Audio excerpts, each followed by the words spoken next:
नमस्कार सभी साथियों को। आज फिर एक नया टॉपिक। आज राष्ट्रीय या कहें तो अंतर्राष्ट्रीय योग दिवस है।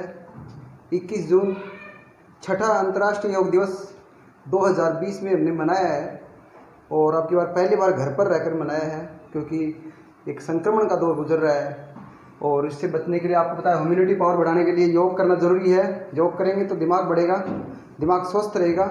योग का मतलब जोड़, यानी योग हम एक दूसरे को जोड़ के रखेंगे। योग करेंगे तो योग का मतलब ही जोड़ना है, न कि तोड़ना।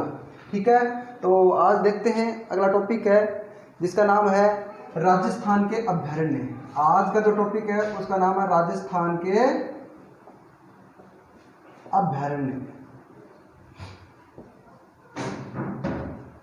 राजस्थान के अभयारण्य की बात करें तो ध्यान रहे राजस्थान में कुल 3 राष्ट्रीय अभयारण्य। कितने हैं? 3 राष्ट्रीय हैं और 26 हैं वो मात्र सीधा कहें तो अभयारण्य। ठीक है, ये 3 राष्ट्रीय अभयारण्य हैं। राष्ट्रीय का मतलब ये है कि इस पर, इन अभयारण्यों पर जो विकास है या जो भी उनमें जो जानवर वगैरह रहते हैं उन पर पूरा अगर सुरक्षा संबंधी बात करें, पर्यटन का जो आय प्राप्त होती है वो पूरा केंद्र सरकार को जाता है। और ये जो अभयारण्य है, वन्य जीव अभयारण्य, सीधे तो ये राज्य सरकार के अधीन आते हैं। ठीक है, तो कुल मिलाकर के हम बात करेंगे आज राष्ट्रीय अभयारण्य और वन्य जीव अभयारण्यों की। ये बार बार प्रश्न आते हैं इस पर, तो राष्ट्रीय अभयारण्यों को पढ़ना बहुत जरूरी। राष्ट्रीय अभयारण्य सबसे महत्वपूर्ण है इसमें। ठीक है, शुरुआत करते हैं राष्ट्रीय अभयारण्यों की। तो राष्ट्रीय अभयारण्य कितने हैं बताए? अभी 3 बताए मैंने आपको। तो देखते हैं सबसे पहले अभयारण्य नंबर 1। पहला जो राष्ट्रीय अभयारण्य है वो है रणथंभौर। रणथंभौर बाघ अभयारण्य। दूसरा है केवलादेव। केवलादेव पक्षी अभयारण्य। और तीसरा है मुकुंदरा हिल्स बाघ अभयारण्य। ये 3 आपको बताए, तीनों के तीनों राष्ट्रीय अभयारण्य। देखिए, ये पहला राष्ट्रीय अभयारण्य है राजस्थान का, ये दूसरा राष्ट्रीय अभयारण्य राजस्थान का, ये तीसरा है क्योंकि ये उसको मान्यता 1980 में मिली थी। राष्ट्रीय अभयारण्य का दर्जा कब मिला था? 1980 में। इसको 1981 में मिला था और इसको 2012 में।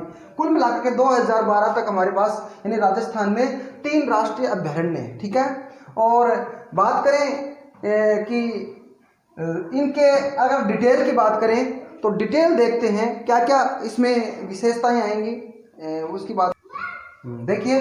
सबसे पहले अपने राष्ट्रीय रणथंभौर बाघ अभयारण्य की बात करते हैं, फिर उसके बाद में इनकी अलग अलग बातें करेंगे। पहला इसी को पढ़ते हैं अपने। सबसे पहले इसकी क्या विशेषताएं हैं सबसे पहले देखते हैं, इसकी विशेषताओं की बात करते हैं। प्रश्न आता है इस पर, बड़ा महत्वपूर्ण है, समझ लेते हैं कहाँ पर है, क्या है ये अभयारण्य, क्यों प्रसिद्ध है, क्या क्या प्रश्न इस पर आ सकता है। देखिए, यहाँ पर है, ये धौलपुर है, ये करौली है और ये जो जिला है यहाँ पर, ये इसको बोलते हैं सवाई माधोपुर। क्या बोलते हैं? सवाई माधोपुर। और सवाई माधोपुर में यहीं पर एक तहसील है जिसका नाम है रणथंभौर। क्या नाम है? रणथंभौर। रणथंभौर जो इसकी तहसील अर्थात रणथंभौर जो क्षेत्र है वो सवाई माधोपुर के बिल्कुल पास में ही है, पहाड़ियों से घिरा हुआ क्षेत्र है। उस क्षेत्र को बाघ अभयारण्य घोषित कर रखा है। क्या घोषित कर रखा है? बाघ। तो ध्यान रहे ये राष्ट्रीय है, मैं राष्ट्रीय की बात कर रहा हूँ। पहला प्रश्न तो यही हो गया कि सबसे महत्वपूर्ण प्रश्न बार बार पूछा जाता है कि रणथंभौर जो राष्ट्रीय अभयारण्य है क्यों प्रसिद्ध है? तो बाघों के लिए प्रसिद्ध। इस बात को ध्यान रखना, बस बार बार प्रश्न आता है। बाघ है, टाइगर है, ये भारत का राष्ट्रीय पशु है, तो बाघ है वो ध्यान रहे राष्ट्रीय पशु, उसके लिए प्रसिद्ध है रणथंभौर जो अभयारण्य है। ठीक है, बाघों के लिए प्रसिद्ध है। फिर प्रश्न पूछेंगे दूसरा कि रणथंभौर राष्ट्रीय बाघ अभयारण्य को राष्ट्रीयता का दर्जा कब मिला? तो ध्यान रहे राष्ट्रीयता का दर्जा 1980 में मिला। ठीक है ना, राष्ट्रीयता का दर्जा कब मिला? 1980 में मिला। दूसरा प्रश्न हो गया। तीसरा प्रश्न किसके प्रयासों से मिला, तो इसमें प्रयास किसके हुए देखते हैं। किसके प्रयासों से राष्ट्रीय बाग का अभ्यारण्य का दर्जा मिला, तो ये डॉक्टर है कैलाश सांखला, डॉक्टर कैलाश सांखला। डॉक्टर कैलाश सांखला जोधपुर के हैं, कहाँ के हैं, जोधपुर के हैं।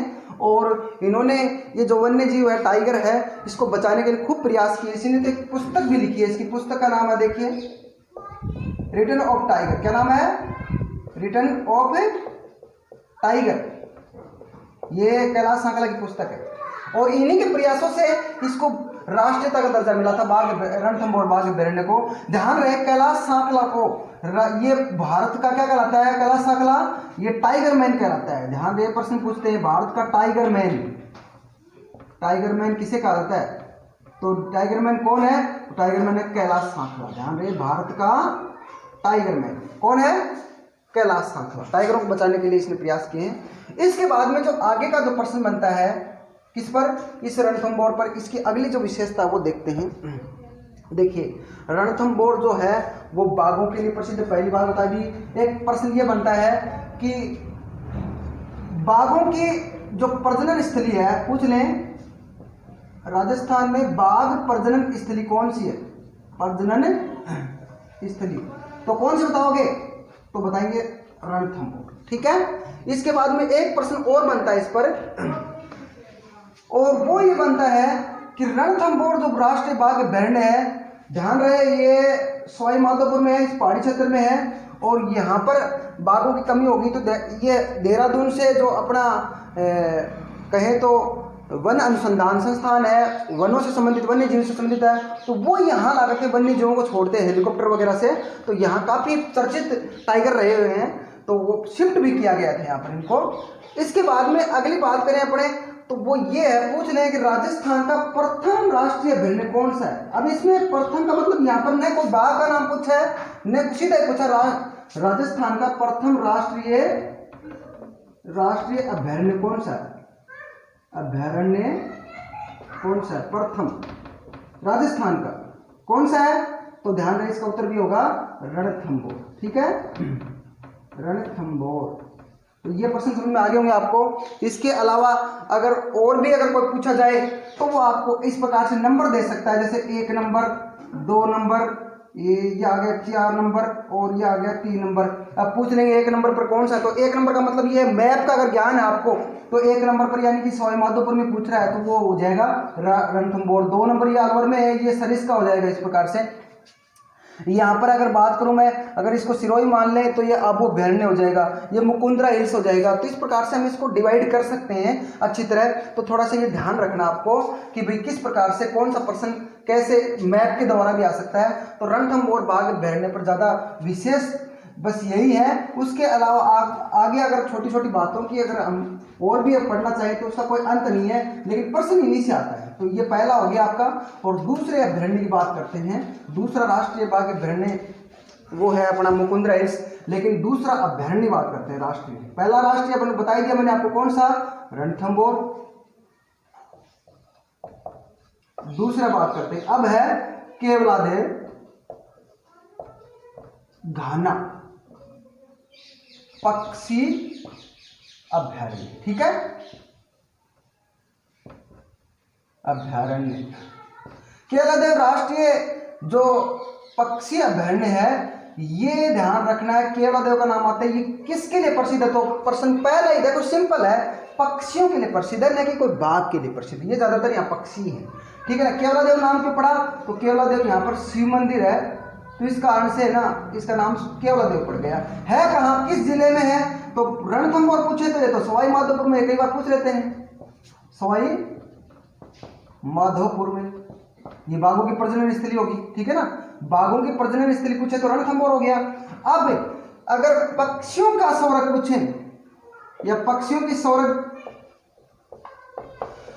की प्रजनन स्थली, देखिए एशिया की सबसे बड़ी है ये, एशिया की, यहां अगर बात करूं प्रश्न बन गया एशिया की सबसे बड़ी एशिया की सबसे बड़ी पक्षियों की प्रजनन स्थली कौन सी है? तो इसका उत्तर हो जाएगा केवलादेव घाना पक्षी अभयारण्य। है कहां? देखिए इसको भी देखते हैं। बिना मैप के द्वारा हम नहीं चलेंगे क्योंकि ये स्थायी है, और एक बार पढ़ लिया आपने तो फिर आपको दिक्कत नहीं आएगी कभी भी। देखते हैं यहाँ पर, ये भरतपुर जिला है। कौन सा है? ये भरतपुर। और भरतपुर में यहाँ पर है घाना, नाम सुना होगा आपने, घाना तहसील है। वहां पर केवलादेव पक्षी अभयारण्य, ये पक्षियों के लिए प्रसिद्ध है। कौन से पक्षी के लिए प्रसिद्ध है? तो एशिया की सबसे बड़ी पक्षियों की प्रजनन स्थली, या कहें तो पक्षियों की संवर्ग स्थली, ऐसे प्रश्न आ सकता है। पक्षियों का संवर्ग पूछ ले, संवर्ग स्थल कौन सा है? तो इसका उत्तर क्या हो जाएगा? केवलादेव घाना पक्षी अभयारण्य। किस जिले में है? तो ध्यान रख लेना, भरतपुर में है। कहां पर है? भरतपुर में है। किस पक्षी के लिए प्रसिद्ध है? बड़ा मोस्ट प्रश्न है, ये प्रश्न बार बार पूछते हैं। कौन से पक्षी के लिए प्रसिद्ध है? तो ये है सफेद साइबेरिया है ना, रूस में है। कहां पर है? रूस में। और वहां पर सफेद है, बर्फ पड़ती है, तो ये पक्षी भी सफेद है, सारस। ये ध्यान रख लेना। ये किस पक्षी के लिए ज्यादा प्रसिद्ध है? पक्षी तो बहुत सारे मिलेंगे, सभी प्रकार के पक्षी मिलेंगे, लेकिन कौन से पक्षी के लिए प्रसिद्ध है केवलादेव घाना पक्षी अभयारण्य? तो सारस के लिए प्रसिद्ध है। और सारस भी कैसा? सारस भी अलग अलग रंग के होते हैं, तो इसलिए सफेद। और वो भी कहां से आते हैं? रूस से आते हैं। यहाँ ये शीतकाल में रूस से आ जाता है और वापिस फिर ग्रीष्म काल में चले जाते हैं। इस प्रकार से बात करें तो सफेद साइबेरियन सारस के लिए प्रसिद्ध है। कौन सा? केवलादेव घाना राष्ट्रीय पक्षी अभयारण्य। तो मैंने बताया रणथंभौर जो अभयारण्य तो बाघों के लिए प्रसिद्ध है, ये तो सवाई माधोपुर में है।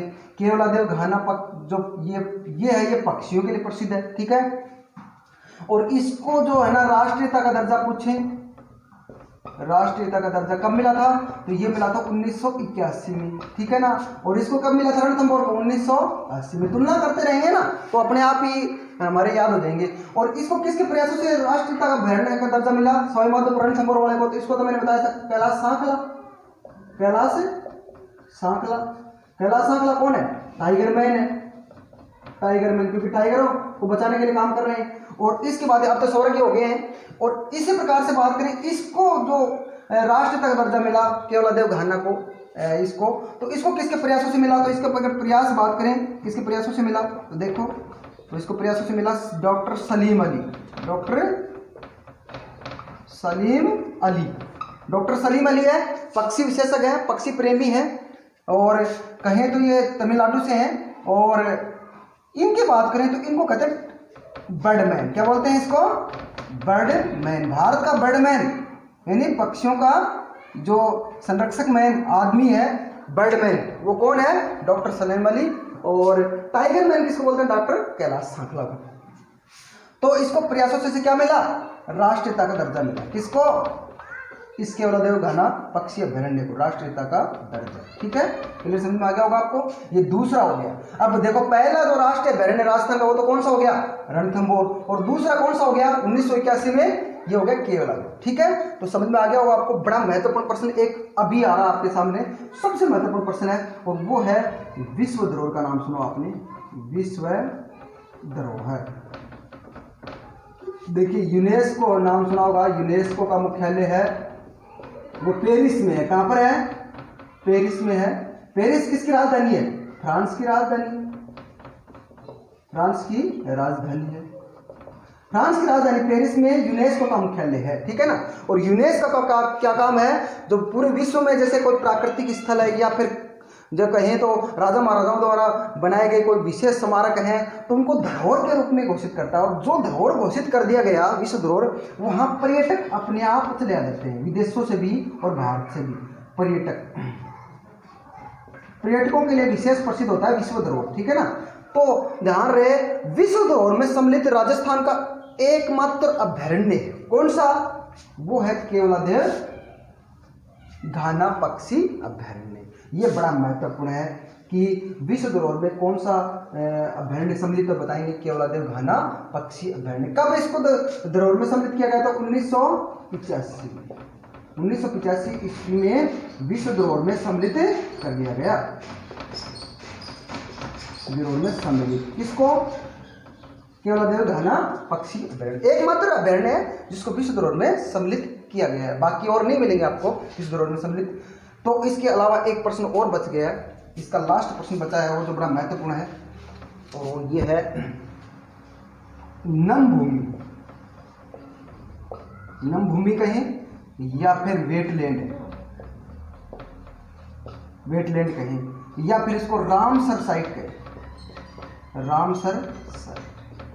ध्यान रहे 1971 में रामसर, ये ईरान में एक जगह है, वहाँ पर पूरे विश्व के देशों का सम्मेलन हुआ था। वहाँ पर जो नम भूमि अर्थात जहाँ पर नमी रहती है और जो पशु पक्षी हैं, जो जानवर हैं, उनकी प्राकृतिक शरण स्थली बनी होती है, उसको नम भूमि या वेटलैंड घोषित कर सकते हैं। तो ध्यान रहे राजस्थान के 2 ही स्थान है जो नम भूमि में सम्मिलित है, एक तो केवलादेव राष्ट्रीय घाना पक्षी अभ्यारण्य और एक सांबर झील। तो ये प्रश्न बार बार आ चुका है कि राजस्थान का कौन सा अभ्यारण्य है जो नम भूमि, वेटलैंड भूमि या रामसर साइट में सम्मिलित है। तो इसका उत्तर हो जाएगा केवलादेव घाना पक्षी अभ्यारण्य। तो याद रखना, बड़ा महत्वपूर्ण है। इसके बाद में आगे की बात करते हैं। अगला